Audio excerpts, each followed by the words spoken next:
ભારતીય બનાવટના ઇંગ્લિશ દારૂના બિયરના ટીન નંગ 436, જેની કિંમત ₹88,072નો મુદ્દામાલ શોધી કાઢી આરોપીઓને પકડી પાડી પ્રોહિબિશનનો કેસ શોધી કાઢતી જવાહર પોલીસ ટીમ। પકડાયેલા આરોપીઓ ધર્મેન્દ્રભાઈ લક્ષ્મણસિંહ જાદવ રહે બુરબુર ઇન્દિરાનગર કરોડિયા, કેયુર ભરતસિંહ રાઠોડ 17 જલારામ ટેનામેન્ટ પાયલ સોસાયટી બાજુમાં કરોડિયા વડોદરા, જિગ્નેશભાઈ ઉર્ફે જેક્સો ભૂપતભાઈ પરમાર રહે બુરબુર ઇન્દિરાનગર કરોડિયા બાજવા રોડ।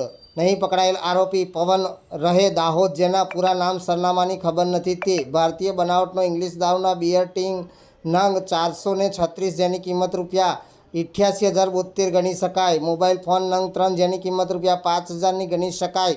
આ લોકોને ઝડપી પાડી જવાહરનગર પોલીસ સ્ટેશન દ્વારા કાયદેસરની કાર્યવાહી હાથ ધરવામાં આવેલ છે। રાષ્ટ્ર સેવા બ્યુરો રિપોર્ટ, વડોદરા શહેર।